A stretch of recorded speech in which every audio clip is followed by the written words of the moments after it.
Thank you, Jasper. Fist bump. Let's stay a meter away and be safe. Good morning, everyone. Good morning, everyone here. It's so nice to be live. And thank you so much, Stefan. Gotta thank your boss when he flies all the way here to be with you in person, and David Porta, VP.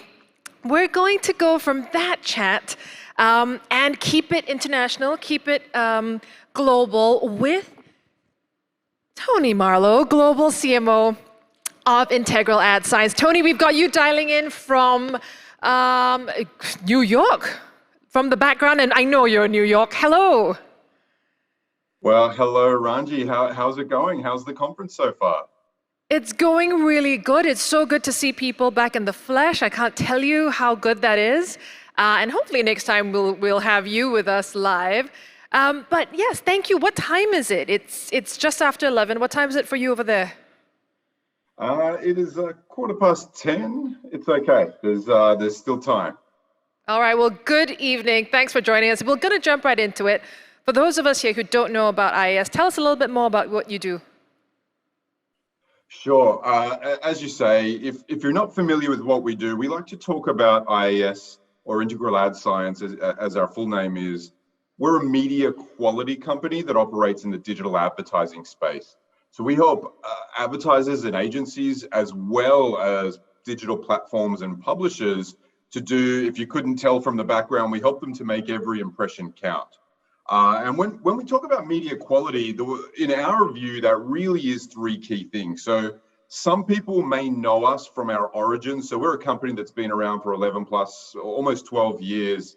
And our core verification services are probably what we're most famous for. So that is to help marketers understand were your ads delivered to a real person, were they actually viewable, and did it happen in a safe and suitable environment? And did all of these things occur within the correct campaign geography?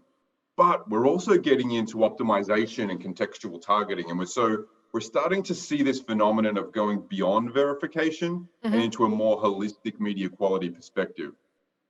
Got it. You kind of get so used to not speaking during Zoom calls when someone is chatting, and then you realize, I can do this now. We can actually have a conversation like real people. So let's talk, there you go. Let's talk about media quality. One of the things we're obsessed with at the WFA is better marketing, how to make things better. And you guys just released a report on media quality. Tell us a little bit about that. Sure. And for anyone not familiar with the media quality report, which we put out periodically, usually 2 times a year, the MQR as we fondly call it, essentially it's a marquee report that's a good window into the state of play for media quality. And this time around, there were actually a couple of really interesting phenomenon which were true for APAC, but also globally. This was one of the most consistent data sets we've seen in a while. And when it comes to viewability, so as defined by industry standards, was an ad actually seeable by a person? What we observed was CTV and also other video formats yielded the highest viewability rates. In fact, notably higher than desktop or mobile environments. So they were really performing well for viewability, but it was a double-edged sword. When we talk about brand safety, so those content adjacencies that almost universally no one wants to appear near, video actually brought the greatest brand safety risk potential if you were going out unprotected without a brand safety partner. So these video formats really driving viewability, but bringing some risk. The report also looked at what we like to call quality attention. So that is things like time in view, how long was an ad in view, what kind of real estate does it take up, other metrics that go into it. And what was really interesting was something counterintuitive, particularly for APAC, which is such a mobile-first part of the world. Absolutely. But desktop actually yielded some of the highest attention metrics that we were looking at. And it was interesting. I was recently talking to Nicole Perrin over at eMarketer, and she's the only person that I've mentioned this to who just was not surprised. And in her assessment, she said, yeah, people are still on desktops all day, every day, if they're in the office, particularly white-collar folks. And she was like, this is really consistent with our data. So the idea is, while desktop may not be what you're using on the go, it's actually yielding a lot of attention when you are connecting with a consumer in that environment.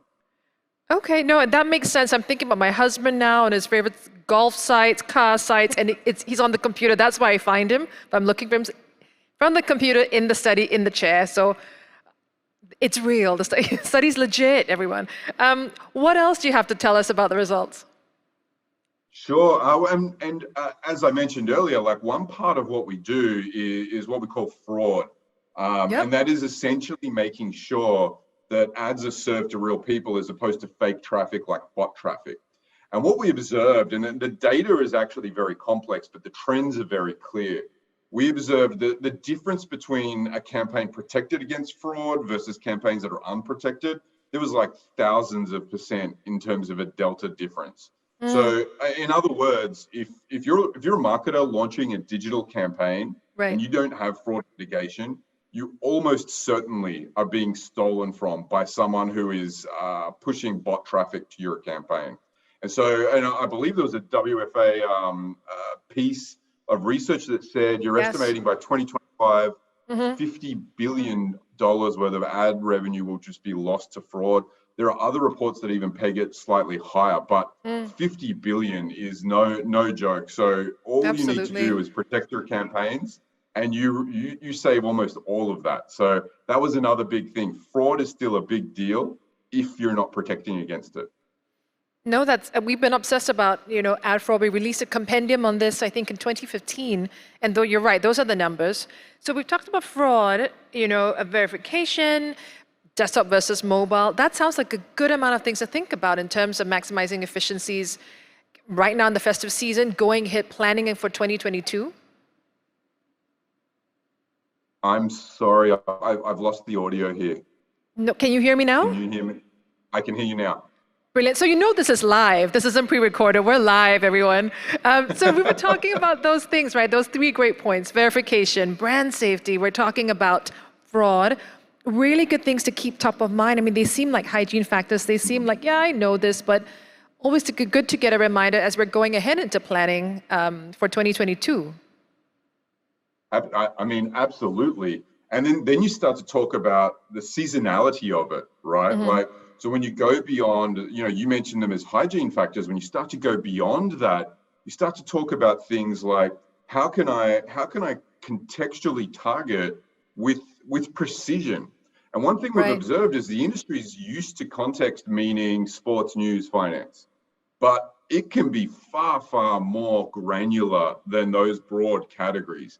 And what you can do with that is amazing. For example, if you're a flower company, knowing that you're turning up near Valentine's Day content is different to knowing your lifestyle content. And each vertical is going to have, and each campaign will have their own flavor of that. But I think, like, as we talk about going beyond verification, we're seeing optimization in terms of efficiencies, and we're seeing this leaning into contextual targeting to make sure that brands are finding themselves adjacent to the stuff that just drives objectives more than the alternatives. So let's talk about optimization. You brought that up. I know IS is pretty passionate about supply path optimization. It feels like a bit of a double-edged sword. It's one of those things you want to talk about and you want to highlight, but at the same time, how do we not pursue optimization for the sake of it? That becomes such a single-minded focus. We don't think about anything else. Yeah, and I mean, I hope this isn't too controversial. Some people might think it is, but when I look at supply path optimization, I think it was supposed to be one thing, and that is seeking efficiencies, but it became something very different. I think that for most people right now, supply path optimization means find me the cheapest impressions you can. And when you're searching for the cheapest impressions, you're not necessarily getting the best impressions or even anywhere near the kind of impressions that you want to drive your objectives. And so, and we recently released a report on supply path optimization. It's downloadable on integralads.com. But we think of this as there is a shift underway right now away from supply path optimization into what we call quality path optimization. And so that is to say, be my GPS, help me find the highest quality impressions out there that are turning up in those amazing environments that turbocharge my campaign, that are actually highly viewable, garnering a lot of attention, and help me find the efficient cost paths for that. And so we look at it when you talk about what drives outcomes, it's high media quality and finding those quality impressions at an efficient price. And so I really do think about it as this evolution, if you will, from SPO to QPO. Got it. So we're thinking about quality, but balancing out the whole quality versus cost, and not going after that at any cost, absolutely, and then just making the right choices around that. So we're going for quality path optimization.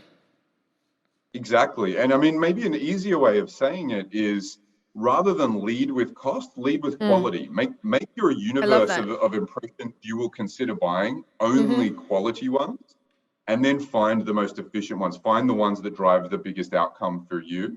And I think a quality first approach is something we're going to see more and more of. It's already well underway. So, I know one of the points that came out of the report also was a bit of a lack of clarity, right, around who owns quality. Critical to brands, so many brands and advertisers do this in partnership, in concert with agency partners, and that's such a critical relationship. Who owns quality? What do you think? I think the key word in your question is relationship. So, and maybe you could say partnership. So I would say it's absolutely a partnership, and one that's probably unique to each relationship. So often you might see the brand taking that strategic role. They are, by definition, they're the custodians of their identity. They're the custodians of wanting to connect with their audience in a specific way. And you might see the agency spanning, sure, the strategic element, but they're on the hook for that executional, for that executional element, for making it a reality. And I think it's not necessarily hard and fast. I believe each relationship has its unique approaches and desires, but that's not an uncommon one to see the brand really think about what is it we stand for, how do we convey the identity, and how do we work with the right partners to make it happen. So it feels like from the brand side, I mean, when we talk about this a lot in our sessions, to be very clear about the metrics, clear about the brand goals, the objectives, set them, and then task your agency partners to think about the tech, how to make that happen, working with folks like yourself, publishers, et cetera, to achieve those goals. That's a nice way to split it. Absolutely. I couldn't agree more. Starting at the end, what is it that we want to achieve? And then what are the metrics that help us understand, did we get there? Right. It's really difficult to go wrong if you do that, because even if you go wrong, you can learn. You know what went wrong, and you know how to adjust and pivot and do it better next time. So I think that is spot on, to start with the end goal in mind and build everything back from that. So we've talked about, the big areas. We've talked about verification. We talked fraud. Kind of the mobile desktop divide. We've looked at I was going to say supply path optimization, but that feels so 2021. I feel like we should be talking about quality path optimization. Moving into 2022, looking at your crystal ball, what should advertisers think about? If there was 1, 2, 3 things, what are the top 2, 3 things to keep in mind going to 2022, thinking about media quality specifically? Yeah, I've got to admit, I have a lot of predictions. This is something every year I get really into it. I think the number one shift we'll observe is what we're starting to call marketing by mindset. And what I mean by that is the context, and this relates to contextual targeting.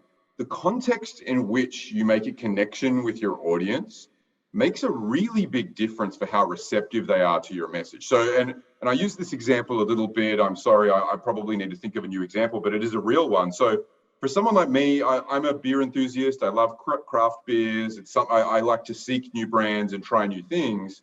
If you push me an ad for the alcohol category while I'm on LinkedIn, I'm just not in the right mindset. That ad is going to do nothing for me, right? But if you push that same ad to me, maybe while I'm consuming, lifestyle restaurant content or sports content, checking my fantasy scores, then I'm in a very different mindset.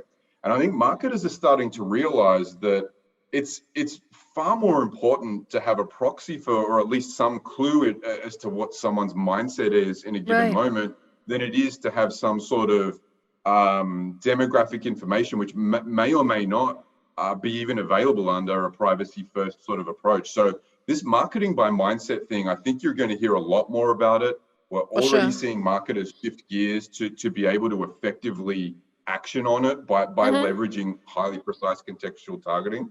But I mean, I would also say, you know, it's hard to not say the acronym CTV, right? Especially in APAC. I think it's interesting. Like if we look to last year, the early days of the pandemic, there was probably a 3-month period where we saw something like 3 years worth of media consumption change, with eyeballs going from linear TV and other media to CTV. And then this year, we started to see a migration from subscription toward ad-supported. And I think what we're going to see next year is in some of these emerging markets that maybe haven't seen some of those trends, CTV consumption will be rapidly increasing. And I think they'll go straight to these ad-supported models.